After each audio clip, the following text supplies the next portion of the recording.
Bueno, bienvenidas y bienvenidos a esta nueva sesión del Briefing Club. Estamos muy emocionados de este libro eh, y de la sorpresa que tenemos al final para todos. Em, Vamos a ir arrancando mientras se conectan más personas y esperar que se puedan ir sumando. Pero bueno, voy a ir presentándome yo. Em, bueno, yo soy Daniela Blanc, yo soy la CEO de Grow y Grow es una agencia de cultura organizacional para los que no nos conocen, donde acompañamos a organizaciones a mejorar las formas como trabajan, ayudarles a, a definir sus prioridades, su visión, sus valores, los comportamientos aceptados en su organización y a partir de eso que se permee hacia toda la organización. Em, Bienvenidas y bienvenidos a los que se van a ir conectando por ahí.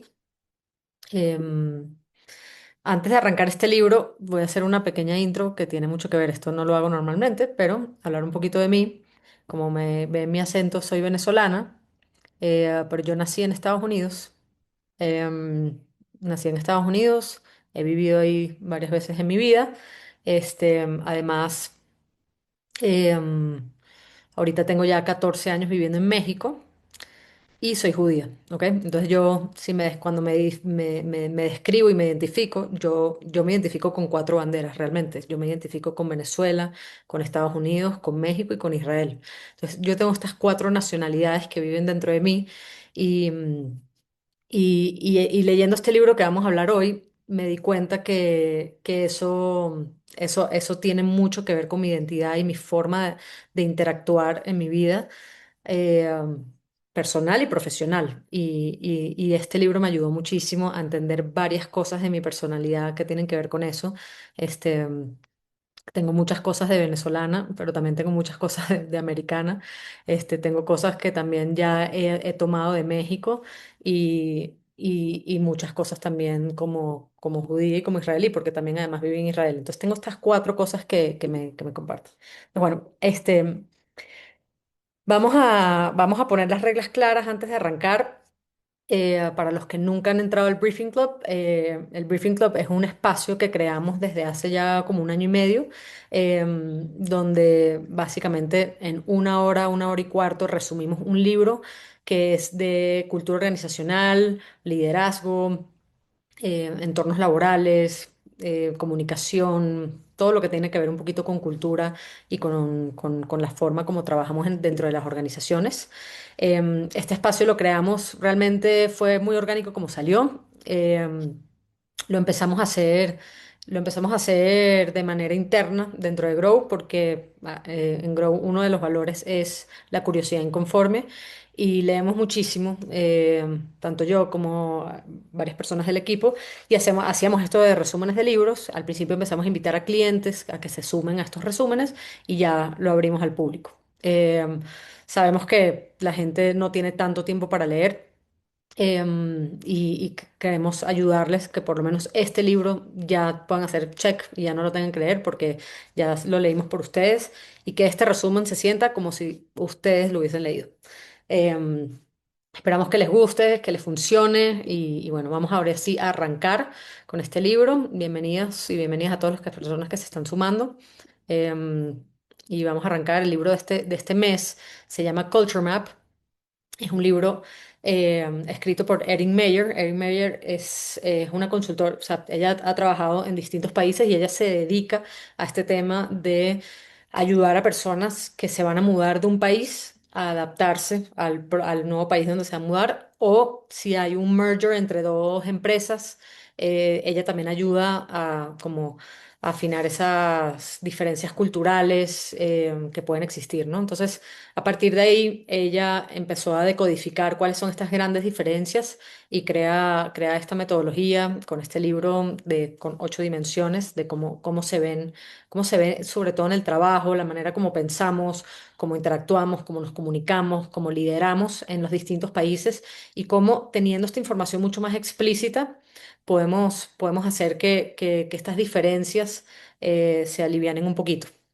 Entonces, em, bueno, esto es un resumen, esto es algo que ella pone en el libro, también es una cosa muy famosa, un cuento muy famoso, que es este pececito viejito que va así en el océano, no conseguimos un océano, entonces pusimos una pecera.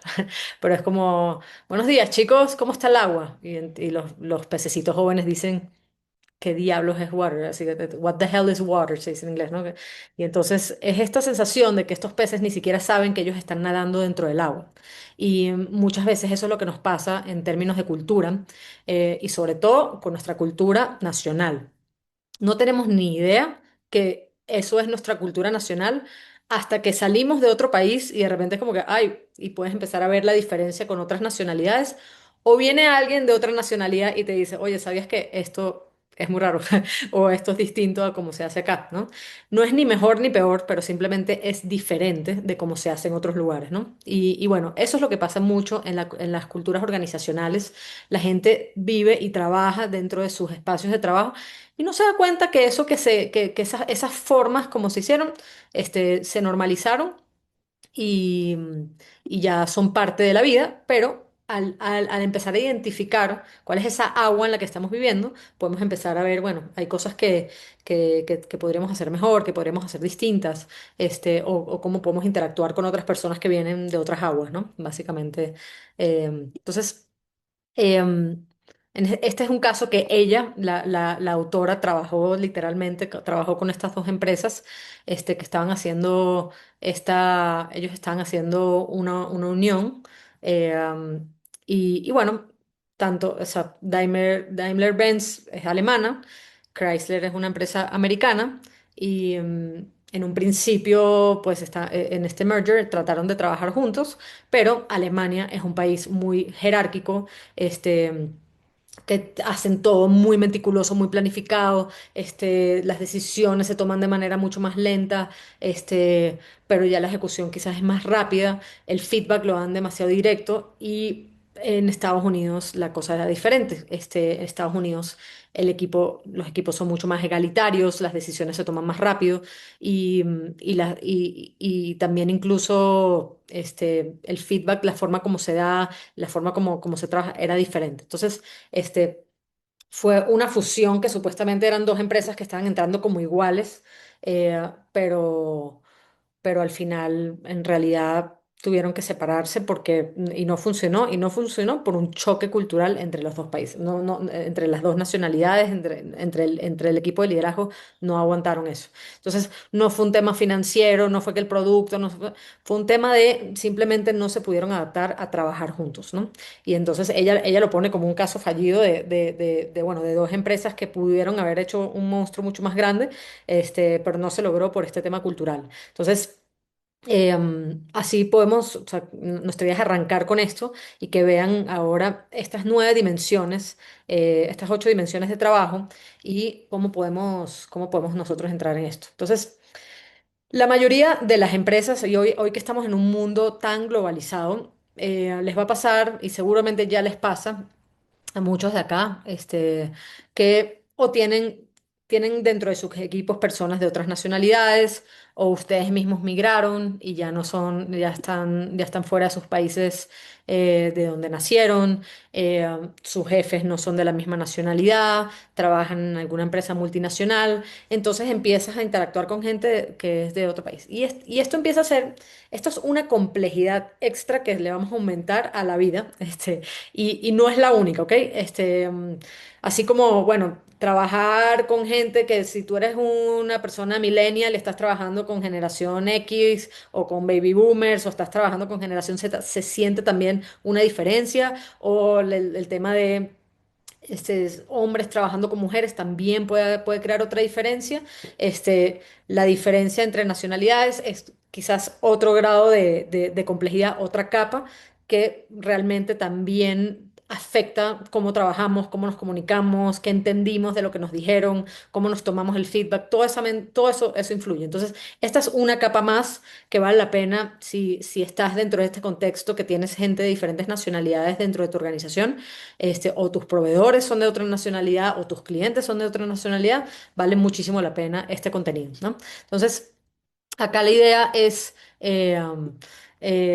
pues, decodificar tu propio lente y decodificar el lente de cómo la mirada con la que otras personas y otras nacionalidades ven esto y que te ayude a reducir la fricción y sobre todo que te ayude a trabajar mejor, ¿no? Que sean mucho más eficaces y más eficientes en sus trabajos. Entonces, de eso se trata este libro. Y bueno, muy importante. Ningún país es perfecto. Esto no se trata de, mira, la mejor manera de dar feedback es como la dan los americanos o como la dan los japoneses o como la dan los israelíes.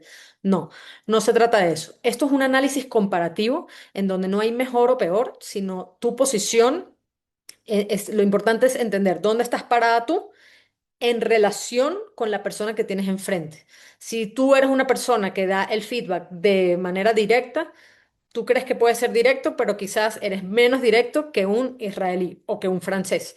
O crees, no, no, no, yo sí, la verdad sí me siento un poco incómodo, no sé qué, pero tal vez no te sientes tan incómodo como se siente un chino dando, ¿no? Entonces, todo es relativo, y entonces acá lo importante es poder hacer este análisis comparativo con la persona que tienes enfrente, no hay un mejor absoluto, ¿no? Entonces, acá lo van a poder ver. Este, la cultura no es una posición fija, es una distancia entre estos dos puntos. Y entonces, bueno, tú puedes estar parado acá en alguna de las dimensiones, pero y entonces este país, esta persona de este país te puede ver como alguien muy, no sé, muy directo, pero si te comparas con él, no eres nada directo, ¿no? Entonces, eso es lo más importante de entender de esto. Y esto es un mapa dinámico, donde las personas pueden también moverse de un lado al otro dependiendo de dónde está parado la persona que tienes enfrente. Entonces, ok, este es el marco completo. Estas son las 8 dimensiones que vamos a estar revisando. Vamos a revisar comunicación en un inicio, luego vamos a ver la parte de evaluación, que tiene mucho que ver con cómo se hace el feedback, persuasión, que es cómo tratas de convencer a alguien de algo, tanto en una venta como, mira, vamos a hacer este proyecto de esta manera, cómo lo explicas, cómo lo dices. Liderazgo, cómo te tomas a la gente, o sea, cómo te comportas frente a tu líder o cómo eres tú como líder.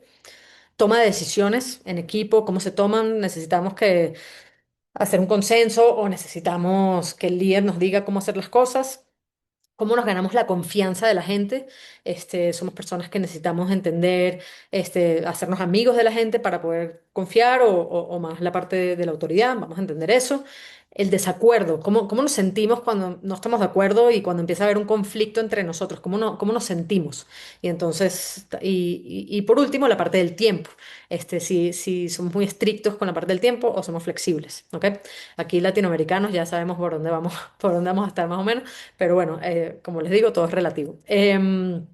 Entonces, básicamente, cómo va a funcionar esto es que vamos a entrar una por una a cada una de estas dimensiones, vamos a ver qué significa y dónde estamos parados, y vamos a entrar también un poquito a entender el contexto de por qué es así. O sea, los diferentes países, y luego algunos tips, algunas ideas que pueden aplicar dependiendo de dónde estás parado en este espectro de cada una de las dimensiones, ¿ok? Bueno, vamos a arrancar porque este libro, bueno, todos los libros en verdad que hacemos acá en el Briefing Club son largos, son intensos, entonces sí tenemos que darle rápido, pero como saben, si quieren escribir algún comentario, si tienen alguna pregunta, pueden ir anotándola por acá y les prometo que las iré contestando. Ok, vamos a entrar con la primera dimensión, que es la parte de comunicación. Y aquí se habla de bajo contexto y alto contexto. Bajo contexto significa que no entendemos todos la misma información. Es decir, esto sobre todo aplica en países que son muy diversos. Y entonces son diversos porque vienen personas de muchas nacionalidades. Por ejemplo, Estados Unidos. Estados Unidos es un país con alta migración, es un país relativamente nuevo, tiene 200 años, 250 años. Entonces, con tantas personas que llegaron, de tantas nacionalidades distintas, ellos entienden que no todos entendemos la información de la misma manera. Y entonces hay que ser muy literal y muy explícito con todo lo que dices. Por eso los gringos son así, pero, ok, ya va. Voy a hacer un disclaimer muy importante que se me olvidó decir, pero esto es muy importante. La cultura, meterte con la cultura de alguien es casi casi como meterte con su mamá, ¿ok? Entonces yo les voy a pedir una disculpa de antemano, no quiero que nadie se ofenda acá en este briefing club si yo empiezo a hablar como venezolana de los mexicanos y se sienten que estoy hablando, no es un tema de ofender a nadie, se trata más o menos de, y esto es algo de mucha generalidad, eso también es importante decirlo, hay mucha, o sea, mucho el estereotipo de cómo es y no necesariamente aplica al 100% esto para ti. Y puede ser que no aplique al 100% para ti porque tengas también tú un poquito de otras nacionalidades o una combinación de otras cosas y no aplica al 100% para ti.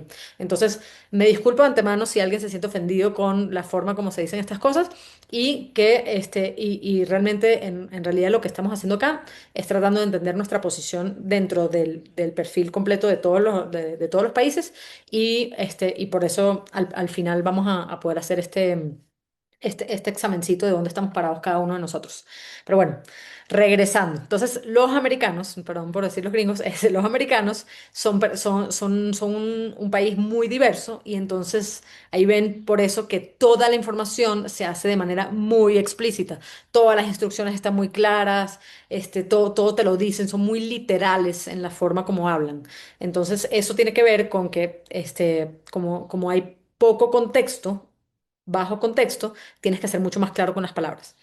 En cambio, los países de alto contexto son países en donde hay mucha más uniformidad en las nacionalidades, o sea, en esos países. Y entonces ya la gente se entiende. O sea, Japón, por ejemplo, es un país, es una isla, es un país que prácticamente no aceptó migración por muchísimos años y la gente sabe, o sea, hay hasta una palabra en japonés que significa saber leer el aire. No me sé la palabra en japonés, pero hay una palabra que significa exactamente eso y es saber entender sin que nadie te diga.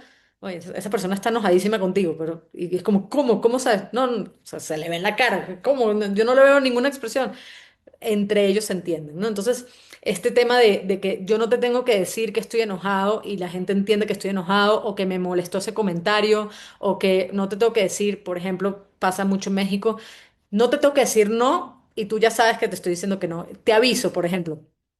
Te aviso al rato si sí voy o no voy. Esa persona no va, ¿no? Y entonces, no, nos cuesta mucho decir no. O sea, somos países que nos cuesta más decir no. Y entonces decimos, bueno, yo te aviso. Luego quedamos. Nunca vas a quedar, ¿no? Entonces, nos cuesta mucho decir esas cosas, pero si tú ya sabes leer el contexto, vas a poder entender que esa persona en verdad no quiere vender, comprarte tu producto o en verdad no se quiere ir a tomar un café contigo, ¿no? Y entonces, eso es lo importante. Entonces, muchas veces, si tú eres de un país de bajo contexto, que necesitas que sean súper literal y te empiezas a reunir con gente de alto contexto, es como que, a ver, no entiendo nada, ¿por qué no me lo dijo? ¿No? O sea, a mí me pasa mucho, yo tengo mi cuñada desde Australia, Australia es un país de bajo contexto, son muy literales, se dicen las cosas de frente, y nosotros los venezolanos somos muy de alto contexto y no nos decimos las cosas también por ese malentendido, no queremos herir los sentimientos, entonces muchas de las cosas no nos las decimos. Arabia Saudita, China, México son países de alto contexto y en donde la cosa es muy relacional y mucha información es implícita. Entonces, ¿qué podemos hacer? Si tú eres una persona de alto contexto y vas a hablar con personas de bajo contexto, tienes que ser, tienes que ser más explícito con ellos porque no te van a entender. Tienes que tratar de evitar las suposiciones, confirmar esta alineación. A ver, ¿tú tienes alguna duda? ¿Nos entendimos? Formalizar los acuerdos con minutas escritas. Esta parte también ayuda mucho, ¿no? Porque puede pasarte que tú entendiste que no sé, en una junta les puede pasar que de repente se acaba la junta y para mí, yo ya dije que esa persona tiene que hacer la tarea. Y es como que quedó en el aire tipo, bueno, hay que hacer el reporte, ¿no? Y entonces la gente de alto contexto como que ya entendió que tú tienes que hacer el reporte. Pero las personas que somos de alto contexto quizás nos cuesta mucho más trabajo como que ser directos y pedir que la persona haga el reporte.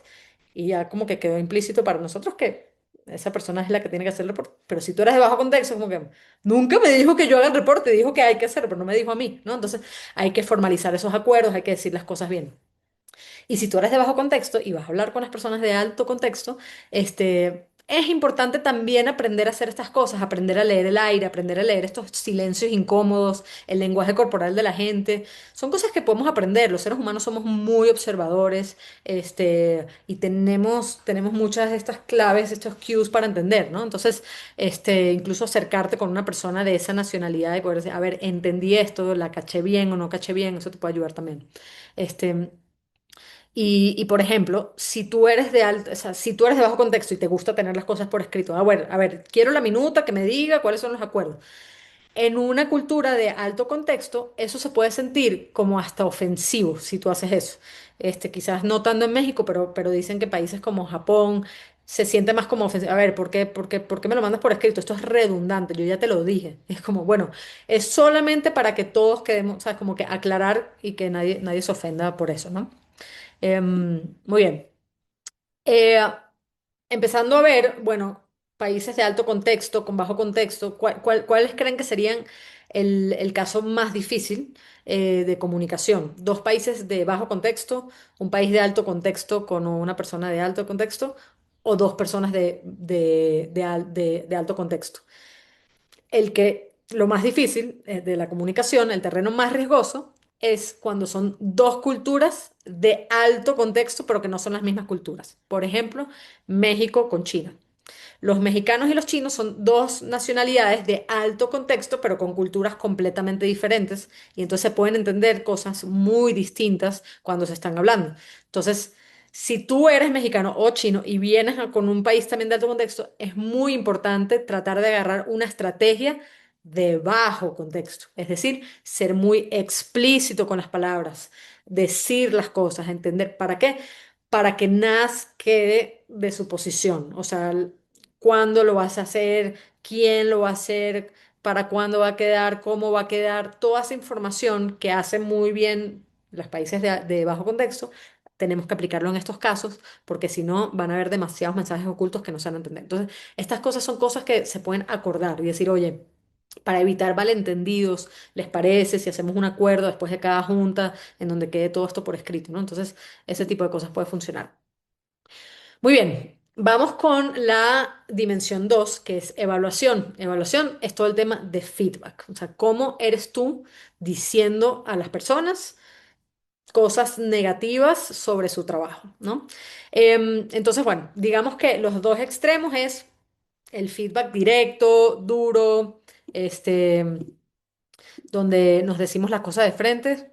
eh, Ajá, ajá, exacto, Carlos. Tú eres muy alto contexto y sufres con bajo contexto. Exacto, te ofende si alguien viene y te es muy explícito hacia ti y te dice las cosas, claro. Bueno, entonces la primera dimensión y la segunda dimensión se combinan muchísimo, ¿no? Porque sí, o sea, al final feedback viene siendo una de las partes más álgidas de la comunicación en términos de trabajo. Entonces, si tú ya eres una persona que para ti te cuesta decir las cosas, eres de alto contexto, entonces no dices nada, imagínate el feedback, ¿no? El feedback es más complicado todavía. Entonces, este, hay feedback directo, donde sin rodeos te voy a decir, mira, no me gustó esto está mal, no me gustó que hagas esto y esto, ¿sabes? Y en los países donde esto funciona, tipo Francia, Rusia, Holanda, Israel, la gente está muy acostumbrada a decirse las cosas de frente y no se lo toman para nada mal. O sea, esto no es me ofendo, me faltaron el respeto, me odia, mi jefe me odia, mira cómo me habla. No, cero. Aquí es delicioso, gracias. O sea, casi que qué rico que me lo puedas decir y pueden tener estas discusiones fuertes. Claro que no, estás equivocado, no es así, no sé qué. Les encanta tener este tipo de discusión. En cambio, los países de feedback indirecto, la crítica les cuesta muchísimo trabajo y entonces, bueno, los gringos son perdón, los americanos son los expertos en hablar de el arte del sándwich, entonces te voy a decir un feedback positivo y luego te meto adentro el feedback negativo y luego por dentro y arriba ya te pongo otro feedback positivo de nuevo, ¿no? Entonces, la crítica envuelta en esta parte positiva, ¿no? Como que está me encanta cómo comenzaste, está espectacular, sin embargo, tienes que meter esto, esto y esto, ¿no? Porque si no, la gente se puede sentir atacada si tú vas directamente a decirles, ¿no? Entonces, aquí es algo interesante, estas dos diferencias y cómo la gente se lo puede tomar, ¿no? De hecho, o sea, justamente Israel es de esos países, o sea, y de hecho, me acuerdo, bueno, ir con mi esposo a Israel y él no soporta a los israelíes por eso, porque era tan fuerte como te hablan que era, sabes, como que todo el tiempo se sentía ofendido y atacado. Y para mí era, o sea, no sé, yo siento que en Venezuela, sabes que Venezuela no aparece en este libro, ¿sabes? Como que no estamos en el mapa y obviamente muchos países no van a aparecer, pero Venezuela no aparece. Pero yo siento que Venezuela somos mucho más directos con el feedback que México, por ejemplo. Y entonces a mí me encanta platicar con israelíes porque son súper, súper directos, pero bueno, los mexicanos me acuerdo que se ofenden mucho más en la forma como se lo dicen. Entonces, ¿cómo dar feedback en entornos transculturales? Primero, la metacomunicación es hablar de cómo vamos a hacernos feedback, ¿no? O sea, como que ser muy transparentes de, ok, te voy a dar feedback. Este, la manera, en mi país nos decimos las cosas un poquito más directos que quizás acá. Quiero poder decirte las cosas, no quiero que te ofendas, esto no es personal, ¿no? Poder hablar de esa manera, de manera más directa. ¿Por qué? Porque por el otro lado, si tú eres de estos países y tú le hablas a una persona de que le gusta recibir el feedback directo, por ejemplo, ella pone el ejemplo de un americano dándole feedback a una francesa y la francesa juraba que le está haciendo increíble su trabajo, porque como hacía este tema del sándwich y decía, bueno, como que el feedback chiquitico es, el feedback malo era como esto, pero me hablaba todo esto positivo, se lo tomaba súper bien. Y en cambio ya cuando habló ella con el americano que no lo está haciendo pésimo y no está entendiendo nada de lo que le estoy diciendo, o sea, y entonces como que es muy importante poder decirnos las cosas y entender estas diferencias. Em, en entornos directos puedes decir, bueno, refuerza el totalmente de acuerdo, absolutamente necesario, pero sí, o sea, como que no se trata de imitar el estilo de otro de manera artificial, porque puedes incluso violar reglas invisibles de etiqueta y de jerarquía que no están bien. Entonces hay que tener cuidado con eso y no es como que, bueno, ya estoy en Israel, entonces yo le voy a hablar así, así, así de fuerte, aunque no es mi estilo. No se trata de hacer eso. Se trata desde tu estilo, tratar de hacerlo y decir, pero bueno, como que tratar un poquito de acercarte más al nivel, o sea, o ser un poco más, o sea, ni siquiera es respeto, ¿no? Pero un poco más suave, como lo dices, o más directo. Y obviamente aquí nunca se trata de ni los franceses ni los ingleses, no te están diciendo, quiero que me grites y que me hables horrible y que seas un líder tóxico, que me digas las cosas así. No, pero que seas más honesto y que me puedas decir las cosas de frente, es lo que están buscando. Lo que pasa es que esa honestidad en países de feedback indirecto se toma como una ofensa, o sea, como una ofensa absoluta, ¿no? Entonces, eso es lo complicado. Em, y de hecho, hablando de que la dimensión uno y la 2 se juntan, hay grupos raros, o sea, por ejemplo, Estados Unidos es un país de bajo contexto, es decir, instrucciones súper claras, te dicen todo, pero el feedback están más ligados hacia el feedback indirecto que directo. O sea, les cuesta más, o sea, pueden ser directos con todo menos con el feedback. El feedback sí te lo van a envolver y te van a decir varias cosas positivas porque tienen miedo de ofender a los demás. Entonces, ahí es muy importante, o sea, esos casos, como que escuchar y ver que, bueno, aquí que el elogio positivo también tiene que ser muy específico y muy detallado y el negativo también tiene que ser muy específico y muy detallado, ¿no? Entonces, eso es como una técnica que dan acá. Muy bien, vamos a la dimensión 3, que es la persuasión, ¿ok?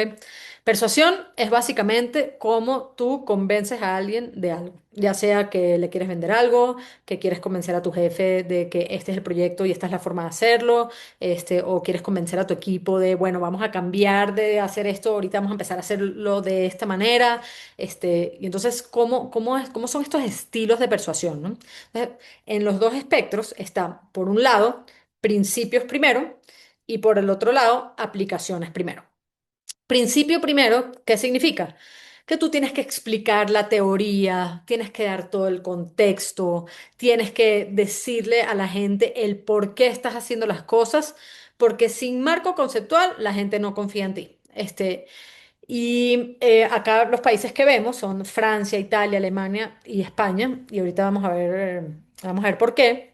Y luego están los países de aplicación directa. Esta es la gente que no quiere tanto contexto y que me eches el cuento y que te vayas hasta la era de los cavernícolas para explicar las cosas, sino, a ver, no, ya, dime directo por qué. ¿Por qué lo quieres hacer así? Explica, o sea, no casi que el por qué, dime el cómo lo quieres hacer, la teoría los aburre, quieren ir directo, explícame cómo se va a aplicar eso en la realidad, en nuestro caso, y cómo eso va a funcionar, ¿no? Entonces... estas dos son dos formas de ver las cosas distintas. Entonces, si tú eres una persona que eres de principios primero y estás hablando de alguien que es de aplicaciones, ver, lo vas a perder. O sea, 5 minutos y ya los perdiste porque estás hablando de todo el contexto, no sé qué, y esa persona es como que, ajá, ya va, llega al punto, ¿qué me quieres decir? ¿Sabes? Y si tú eres una persona de aplicaciones y estás hablando con alguien de principios, también puedes generar una confusión o sea, o mucha desconfianza si tú llegas directo y que, bueno, lo vamos a hacer de esta manera, y mira cómo se aplica y esta es la conclusión, ¿no? Ella, de hecho, cuenta un caso de un americano que estaba hablando, creo que con japoneses o creo que franceses, no me acuerdo, y ella fue directo, ya se preparó, hizo una investigación muy importante, pero ella llegó directo porque iba a hablar con ejecutivos de este país, llegó directo a decir, esta es la conclusión, así lo vamos a hacer, y así va a funcionar. Y él como que, a ver, pero ya va, ¿cómo llegaste a esa conclusión? ¿Pero por qué llegaste a esa conclusión? ¿Quién te dijo que eso estaba mal? Y entonces ellos estaban, o sea, como que no confiaron en toda la investigación que ella hizo porque no les dio este background de raíz, ¿no? Entonces, esto incluso lo podemos ver hasta en los sistemas legales de estos dos tipos de países. Si ustedes ven Francia, España, Italia, Alemania y toda Latinoamérica realmente, somos países en donde la ley es, primero te dicen cuál es el principio legal que aplica y luego lo aplicas al caso concreto. Y en países como Australia, Estados Unidos, Canadá, Inglaterra, es completamente al revés. Del caso se aplica la ley. Entonces, si tú, o sea, tú ves en Estados Unidos, un caso legal puede generar una ley nueva. Una ley sale, bueno, es que en este caso pasó esto y entonces, bueno, ahorita, a partir de ahora, la ley es así. Y en nuestros países es completamente lo contrario. Entonces, el nivel de lógica y profundidad que esto tiene es mucho más que, o sea, es muy profundo. Entonces, esto no es así como, ay, Daniela, estás generalizando. No, esto tiene una profundidad muy grande que se ve hasta en el sistema legal de cómo la gente, razona. Y entonces, esto no es así como tan rápido. Entonces, este, bueno, estilos de razonamiento, ya lo hablamos, principios primero, mucha de la explicación del por qué y los otros países son más como, bueno, primero dame el cómo, dame los hechos, dame la data y después de ahí, si quieres, la teoría pasa a segundo plano. Y luego hay otro nivel más profundo en todo este tema de persuasión que tiene que ver con el análisis, con el pensamiento analítico y el pensamiento holístico. Y esto está mucho más dividido entre el Oriente, o sea, países asiáticos sobre todo, y países occidentales. Los países occidentales somos mucho más enfocados en el objeto, en la acción, en el problema, visto desde un punto de vista mucho más aislado.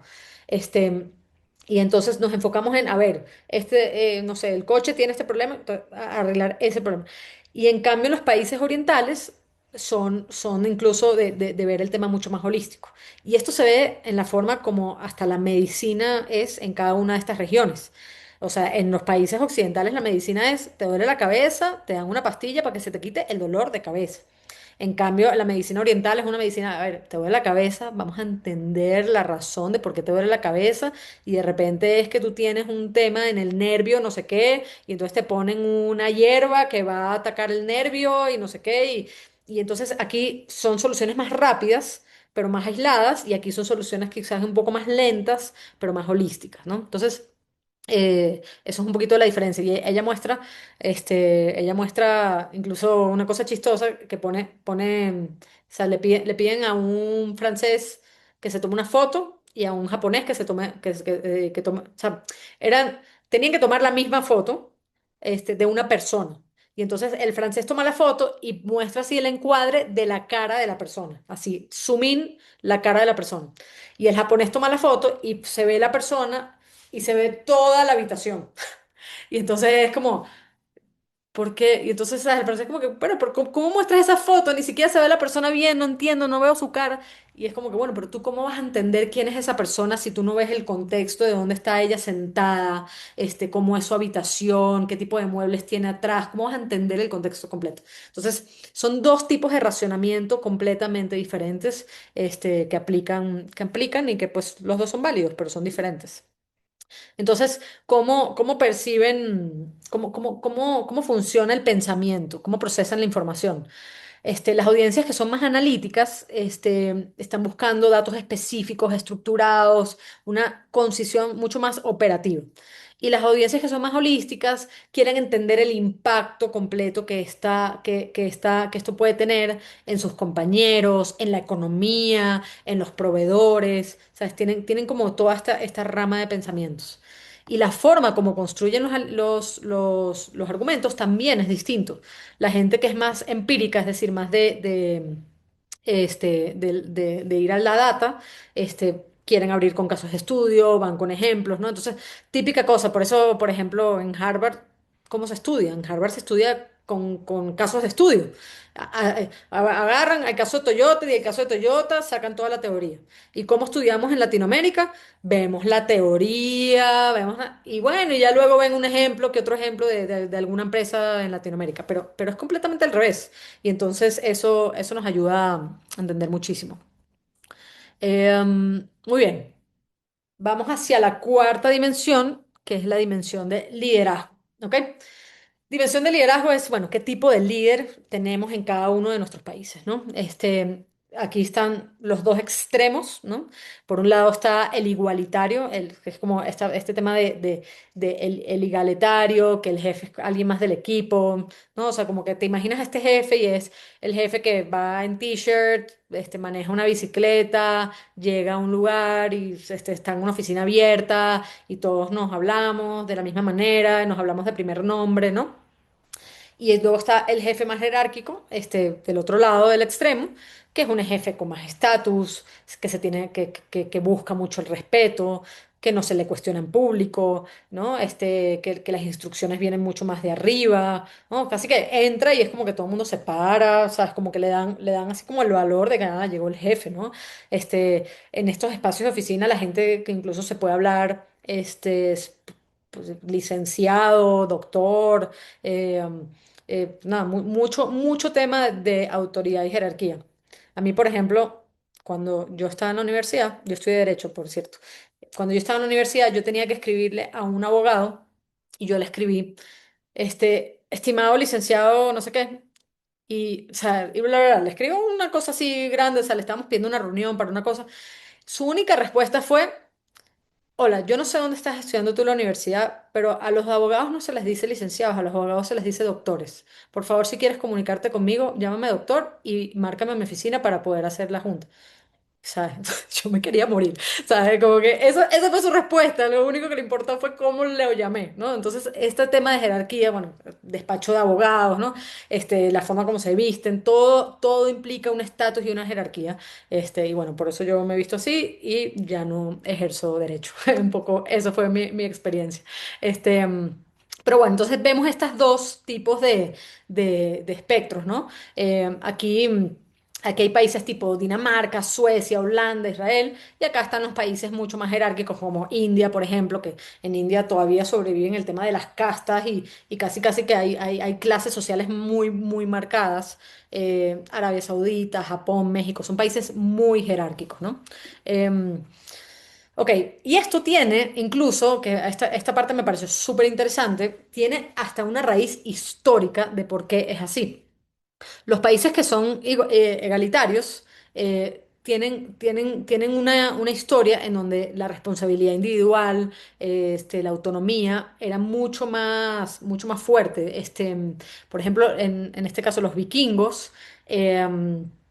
vikingos, a pesar de que bueno, eran conquistadores y o sea, o sea, como algo como muy de batalla y como un imperio gigante, su tipo de imperio no era un imperio tanto de jerarquías. Al final la gente se juntaba toda en un salón, no sé si vieron la serie de los vikingos, pero se ve como está no sé, no me acuerdo cómo se llama, rey o no sé qué era, pero todo el mundo levanta la mano, todo el mundo opina, le pueden gritar, le pueden hablar feo, o sea, como que todo el mundo habla. Y en cambio, en los países más que venimos de la tradición católica, apostólica, romana, el imperio romano, son países de muchísima jerarquía de toda la vida.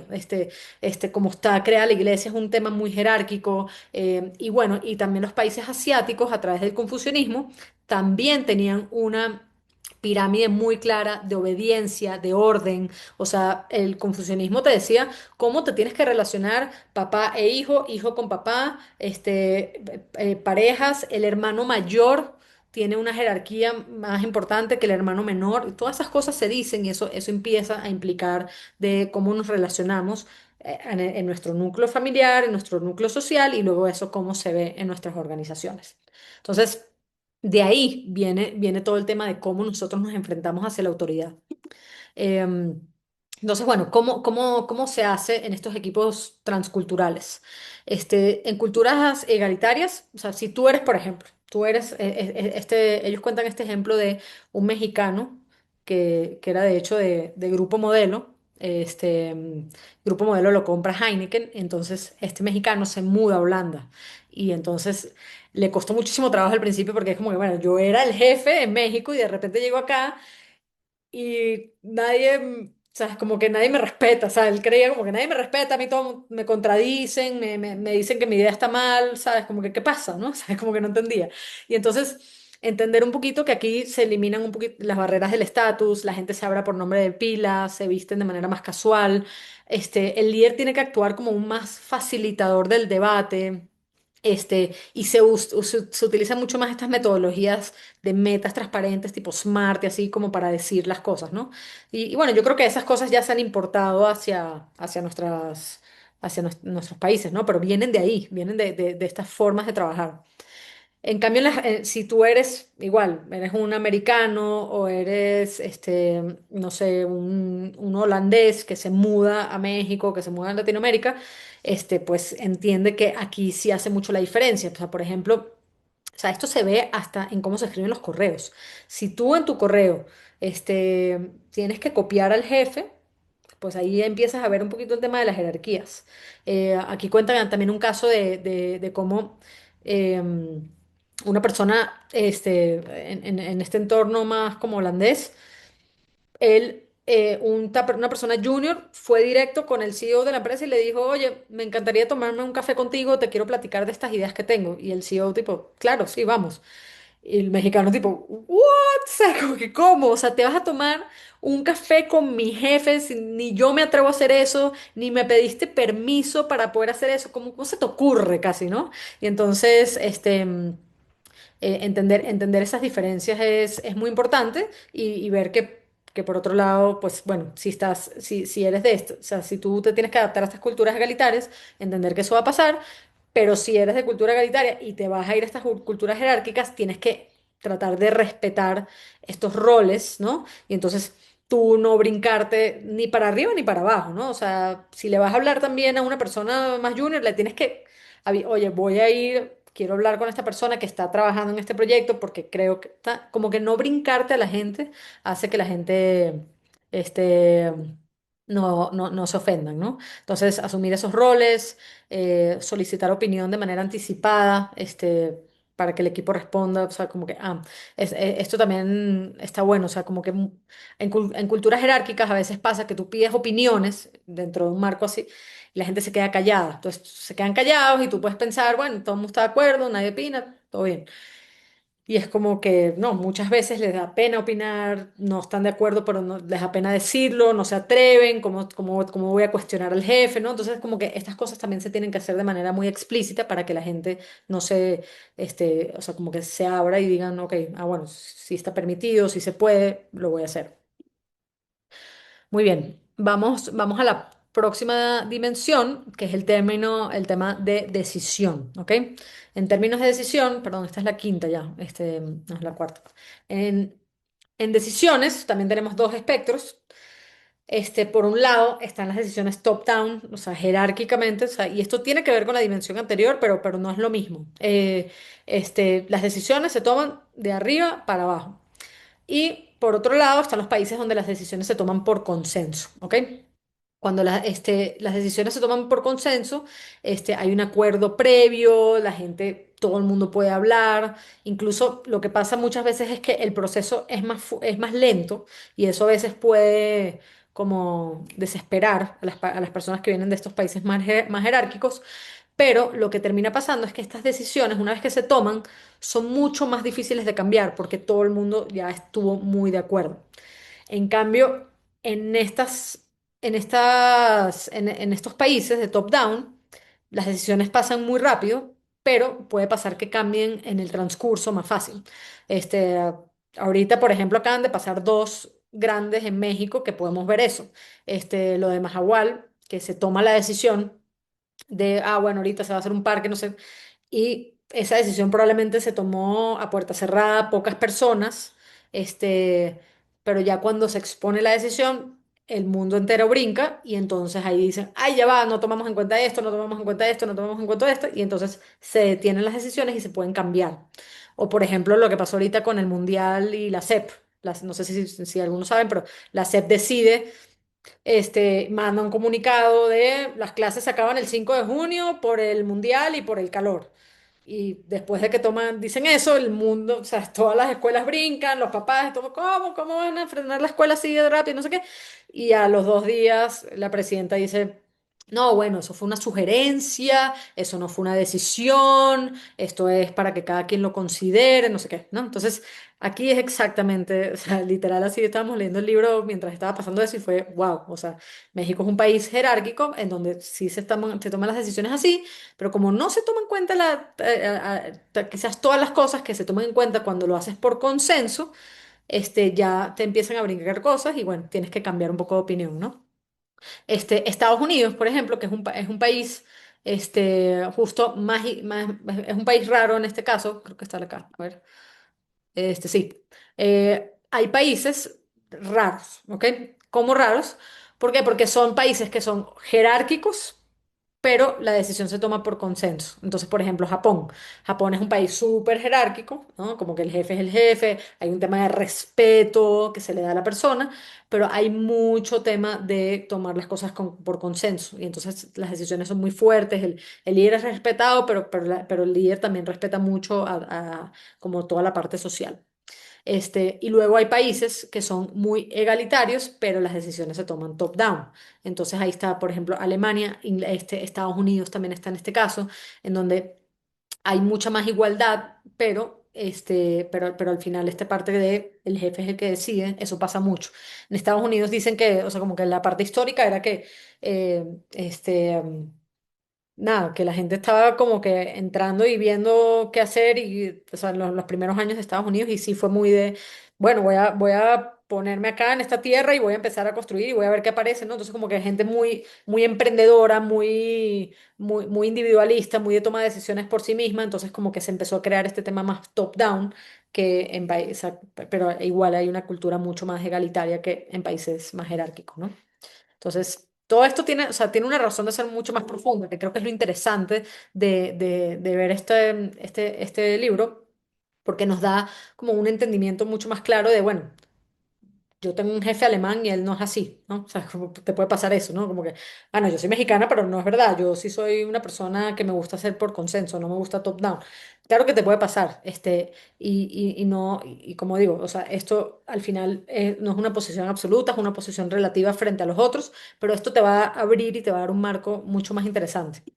Em, entonces, en tomas de decisiones, ¿cómo puedes navegar en todo esto?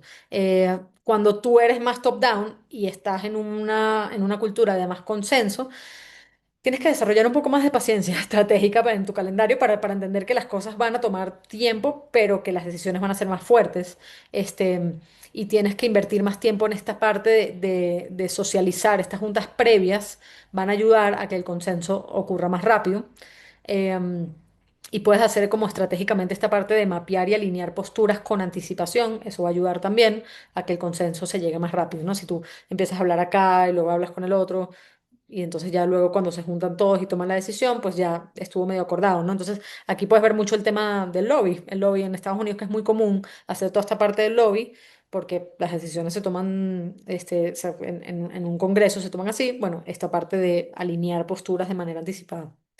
Y si tú eres una persona de consenso, pero llegas a un país más top-down, bueno, si no eres tú el líder, tienes que ejecutar con agilidad, aunque no se te haya pedido la opinión, ¿no? Entonces, como que ya, a veces esa parte puede ser dura, pero bueno, si tú eres una persona que ejecuta con agilidad, las personas te van a empezar a considerar más.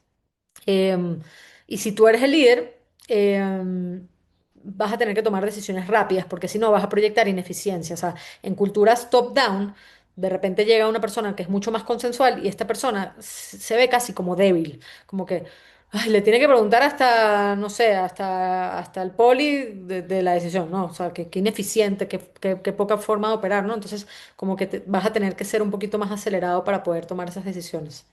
Y bueno, mantener esta mentalidad abierta al cambio también te va a ayudar mucho. Por este tema de que las decisiones a veces cuando son top-down cambian rápido porque no se considera todo el mundo. Muy bien, ¿cómo vamos por acá? Este, bueno, nos quedan tres dimensiones. Bueno, 6, 7 y 8. Ok, voy a ir un poquito más rápido porque si no, no vamos a llegar. Confianza. ¿Cómo se construye la confianza en las distintas culturas? Por un lado, tenemos la confianza afectiva, es decir, que tengo que ser a través de relaciones que me gano la confianza, y existe la confianza del otro lado, confianza cognitiva, que es que yo confío en ti porque tú te ganaste la confianza, porque tú sabes operar, lo haces bien, tienes autoridad, te creo, y entonces por eso me gano la confianza. Entonces, son dos maneras muy distintas de ganarnos la confianza de las personas, ¿no? Entonces, aquí ella cuenta un caso de una empresa en Brasil y una empresa americana que se iban a juntar, iban a hacer un merger. Y entonces, nada, los brasileros primero viajan a Estados Unidos y esto es trabajo, trabajo, trabajo. El lunch lo comen en la oficina, todos así, mientras siguen trabajando, trabajando, trabajando. Y los brasileros como que salen así y dicen, bueno, está bien, bueno, ahorita vengan ustedes a Brasil. Y en Brasil son comidas larguísimas, nada, una junta de trabajo, pero así comer, conocernos, hablar de quién eres tú, chupar, tomar alcohol, no sé qué, o sea, como que estas diferencias, ¿no? Entonces, como que los gringos están, los americanos están como que, bueno, pero ¿cuándo nos vamos a sentar a trabajar, ¿sabes? Y los brasileños estaban como que, bueno, pero no nos conocemos, ¿sabes? ¿No? Y entonces esta diferencia hace que sea más difícil confiar, y entonces como que las personas que creen que la confianza se gana de manera cognitiva, como que dicen, estamos aquí perdiendo el tiempo, comiendo y platicando y no estamos trabajando, ¿no? Mientras que el otro es como que, bueno, pero ¿cómo tú quieres que yo me case contigo y haga este merger contigo si no nos conocemos? Entonces, son estas dos diferencias muy claras, de formas de operar y de relacionarnos que hace que las cosas sean distintas, ¿no? Entonces, aquí la confianza se gana con resultados, tienes que tener una relación, no se necesita esta relación profunda. Yo quiero tener más bien tus credentials de con quién has trabajado, qué has hecho, no sé qué. Y aquí es más la confianza más relacional. Si no hay relación, no hay negocio, ¿no? Entonces, bueno, nosotros que venimos de estos países somos mucho más de la comida, de irnos a tomar en la noche, de conocernos de esto mejor, ¿no? Y esto viene de algo que también tiene una razón de ser muy profunda, que de verdad esto me pegó cuando lo entendí. Cuando tú vienes de un país con un sistema legal, estable, tú dices, bueno, ¿cómo yo sé? O sea, yo te voy a vender 100 carteras. ¿Cómo yo sé que tú, o sea, yo te hago el pedido, tú me haces el pago, ¿cómo yo sé que tú me vas a entregar las 100 carteras? Y entonces, bueno, si yo vengo de un país jurídicamente estable, yo sé que si tú no me entregas las carteras, yo te puedo demandar. Y entonces vamos a ir a la corte, no sé qué, y te va a costar carísimo no haberme pagado, no haberme entregado las carteras. Pero si venimos de un país donde el sistema jurídico funciona más o menos así, no tan bien, y puedo darle una mordida aquí, una mordida allá, y no estoy tan claro y no tengo la cultura de que te voy a demandar si no me cumpliste, ¿yo cómo sé que tú me vas a cumplir? ¿Cómo sé que tú me vas a respetar el trato que hicimos?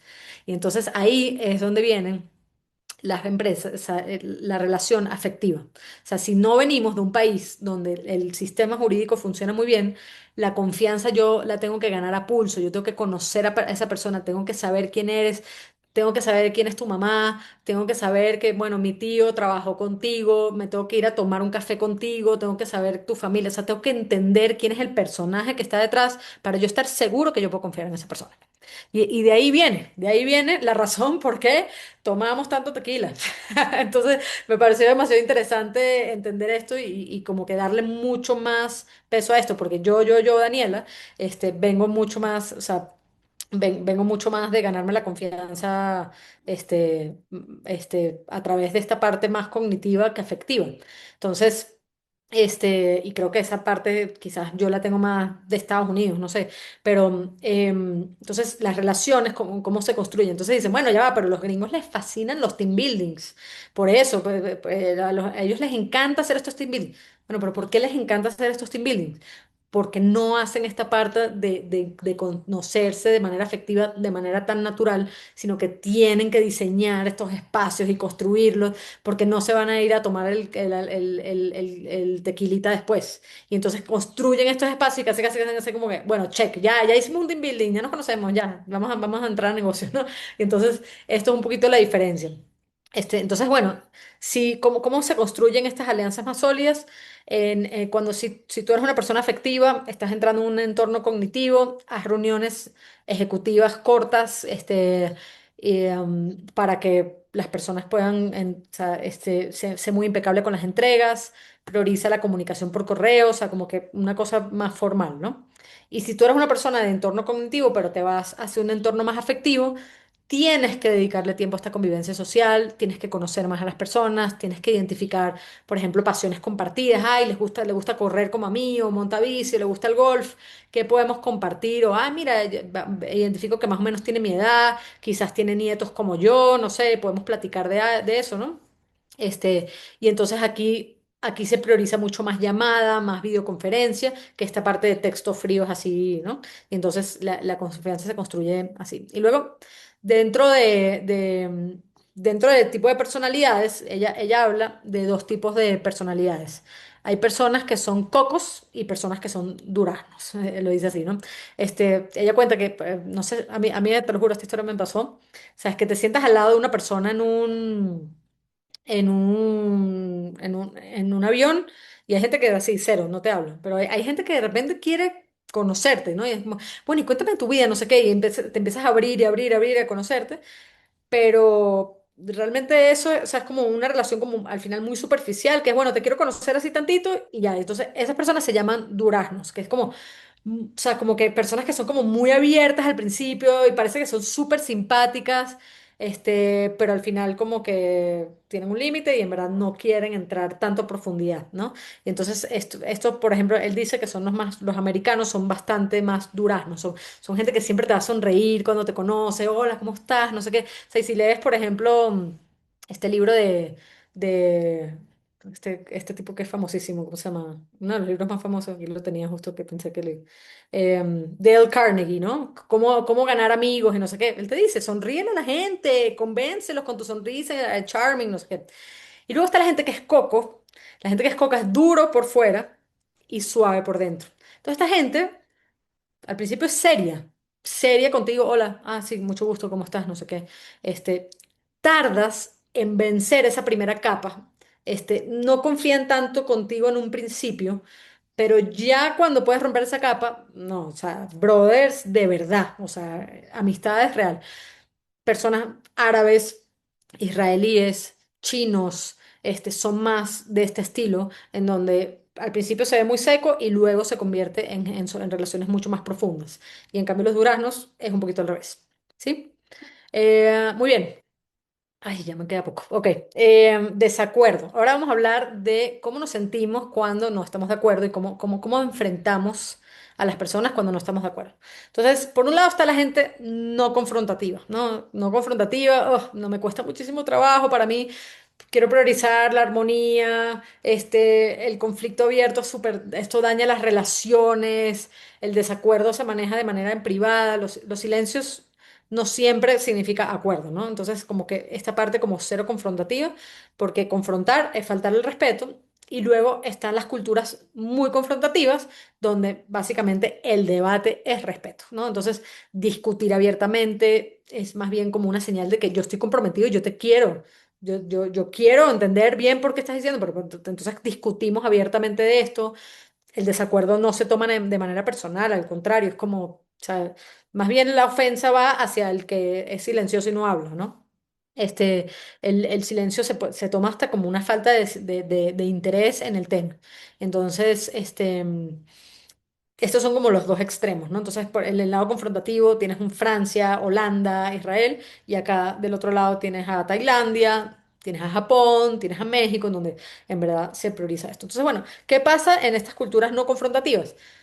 Bueno, como no lo puedo decir abiertamente, el conflicto se maneja entre pasillos, ¿no? Entonces, por eso estas culturas al final tienen mucho más chismes que las culturas que son más confrontativas, porque yo te puedo decir las cosas de frente, pero aquí no me siento tan cómoda diciendo las cosas de frente. Entonces, este, aquí hay un tema del mito de expresividad emocional. Hay gente que puede ser muy emocional, la manera como te expresas.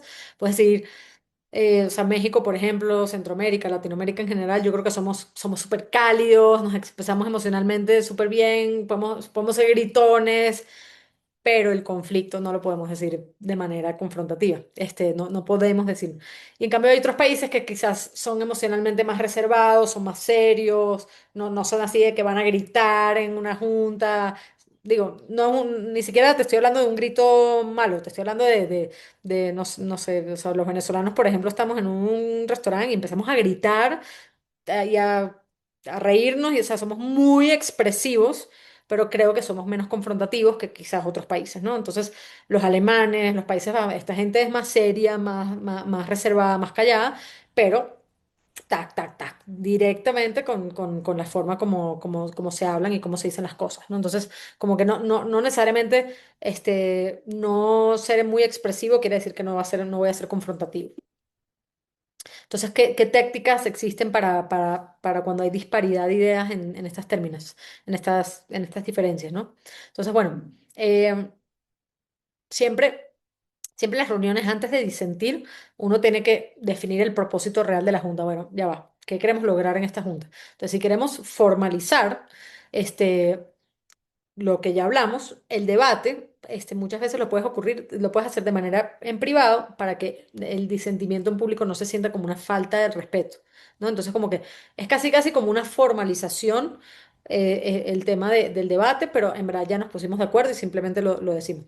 O si lo queremos usar el debate para aprender, para explorar, pero decirlo de manera pública hace que como que la emocionalidad baje y la gente se sienta más cómoda de poder debatir. Entonces, a ver, aquí venimos todos a aprender, venimos a explorar, ¿no? O sea, por ejemplo, nosotros que hacemos mucho el tema de feedback o de, por ejemplo, postmortem, vamos a hablar de qué pasó y por qué este proyecto salió mal.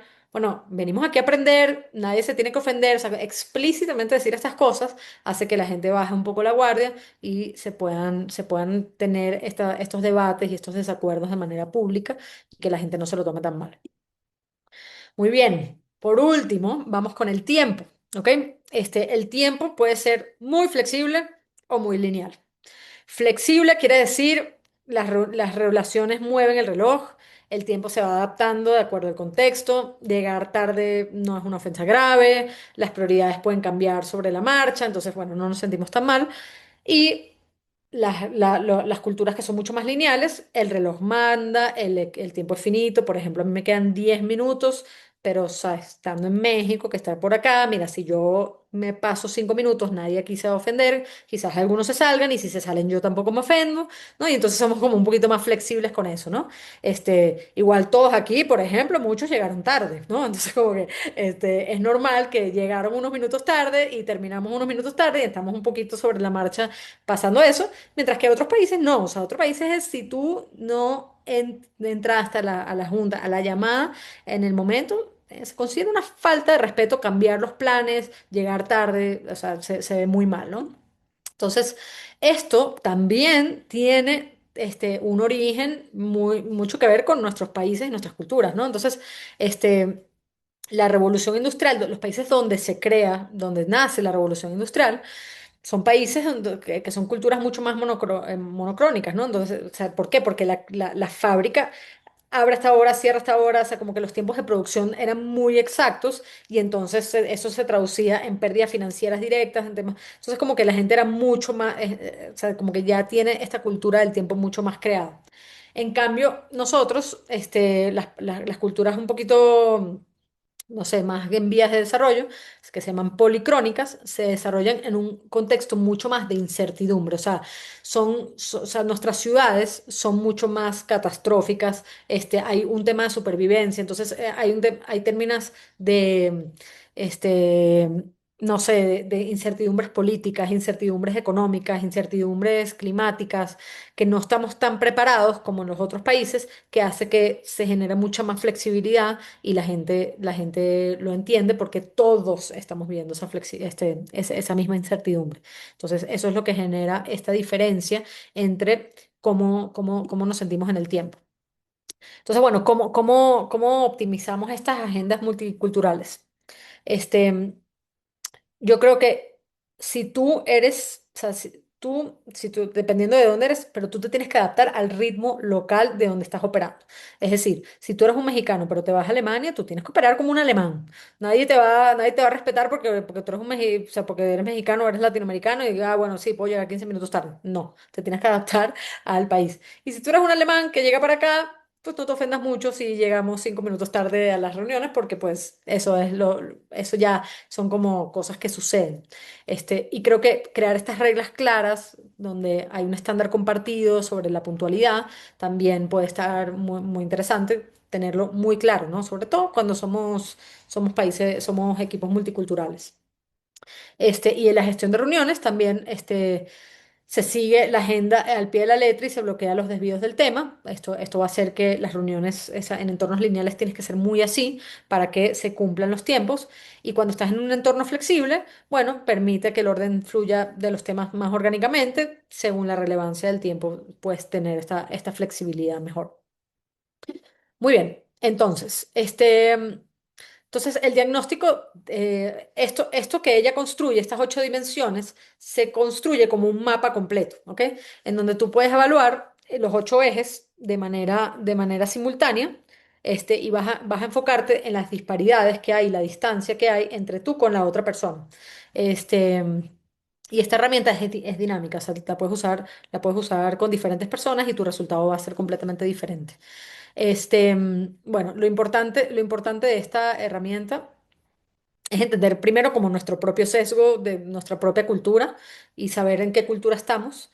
Este, Lograr tener una meta comunicación con tu equipo de nuestras culturas con mucha empatía, con mucho respeto e incluso hasta con un poco de humor de burlarnos de nosotros mismos, no burlarte de los demás, pero búrlate de ti mismo, de tu cultura, puede ayudarte mucho a abrir el tema y la conversación para poder tener estas discusiones. O sea, básicamente es entender que somos personas diversas, con orígenes diversos y poder comunicarnos de cómo trabajar mejor juntos siempre va a ayudar, ¿no?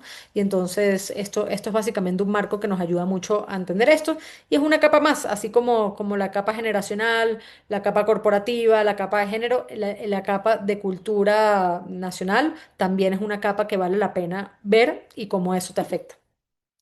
Entonces, bueno, esto es una brújula para entender, no es un arma para juzgar a nadie, para decir mi cultura es mejor que la tuya, ni nada que ver. Esto es simplemente para ayudarnos a entendernos mejor. Y lo puedes usar cuando tienes equipos diversos, cuando tienes clientes diversos y ayudarnos a crear una mejor agilidad cultural.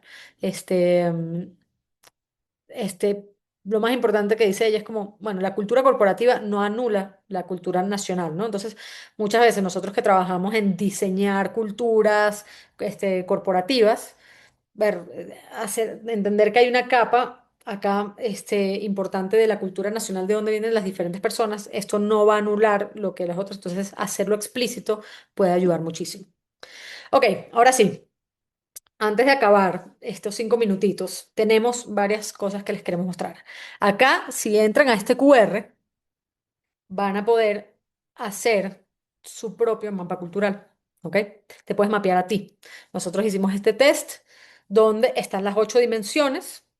Las 8 dimensiones, básicamente cada una de las preguntas tiene dos posibles respuestas que te ubican en el plano más extremo.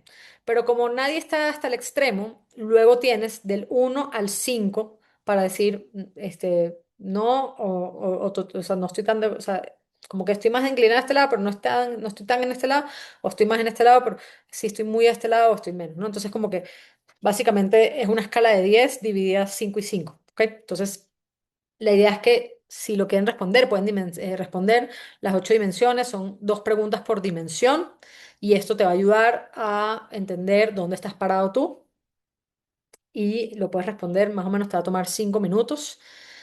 Y luego tu resultado lo puedes incluso comparar con algún colega. Entonces, este mismo link se lo puede mandar a algún amigo y este amigo, o este colega, te puede ayudar a que luego junten sus mapas. ¿Ok? Entonces, bueno, espero que ya hayan escaneado porque voy a pasar de página. Eh, bien, Mario. Muy bien. Ok, entonces lleva. Ok, este es el gran premio que les queremos compartir y regalar a 2 personas. Este es un sorteo, vamos a hacerlo por sorteo porque si no va a ser muy difícil decidir a quién, pero vamos a regalarle el mapa cultural de su equipo completo a, a las 2 personas que ganen en el sorteo. Entonces, bueno, si quieren participar, aquí está el link. Escriben en el WhatsApp, quiero participar y te vamos a mandar un link especial para que puedas hacer este test con todo tu equipo. Y después de eso vamos a tener una sesión de 45 minutos para poder revisar estas diferencias culturales y detectar dónde están esas fricciones y dónde hay algunas oportunidades que puedes hacer con tu equipo. ¿Ok? Entonces, les quiero mostrar rápidamente, de hecho, hasta aquí. Em, Mira, esto está acá. ¿Dónde está? Mira, aquí está el de Grow que hicimos, que quedó muy padre. Donde esto más o menos así se vería, ¿no? Las personas que están y dónde está parado cada una de las personas del equipo. Y esto nos da 3 dimensiones en donde están las diferencias culturales más grandes de nuestro equipo para a partir de aquí ver cómo lo podemos trabajar, ¿no? Entonces, esto es la diferencia más alta entre la persona que está más acá y más acá. ¿Cuáles fueron los que más tuvimos? Entonces, esto nos ayuda mucho a nosotros a entender. Y bueno, esto les puede ayudar. Aquí están entonces los slots. También les dejo por acá. En junio vamos a tener este libro, que es el libro de liderazgo de Simon Sinek. A mí, la verdad, este libro me encanta. Sacamos mucha información de acá para también nuestros cursos de liderazgo. Y habla sobre el círculo de seguridad, la biología de la confianza, cómo se construye realmente la confianza y cómo liderar es realmente servir a tu equipo. Entonces, bueno, ese es el libro que vamos a hablar en junio. También se los dejo por acá si se quieren ir registrando.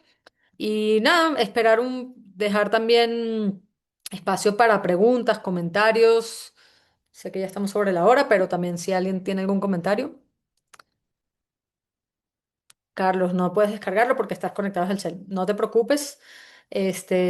Ahorita te mandamos el link por acá. Si alguien tiene el link, Fátima o Fer, si tienen el link, pónganlo acá en el chat para que puedan entrar a meterlo. Claro que sí, Vania. Sí, los mandamos por acá también para que lo tengan. Muy bien. ¿Alguna pregunta sobre el contenido? Algo que no quedó claro. Yo sé que hay muchos países que no estaban, sobre todo Venezuela, Argentina, no estaba, ¿sabes? Esto realmente yo usé los ejemplos, todo lo que usó Lo que usó la autora, no quise poner ejemplos de otros, entonces esos son los países que estaban. Pati, hola. Hola, Dani. Oye, yo realmente pienso, a ver, te quiero preguntar si esto aplica también, por supuesto, para organizaciones que aunque no es que haya otros países en una Sí, misma organización, hay muchas culturas, ¿no? Como muy distintas, inclusive por edades, ¿no? Como totalmente. la diferencia. Entonces, esto también ustedes lo pueden hacer, aunque no lo prioritario sea que haya diferentes multiculturas de países.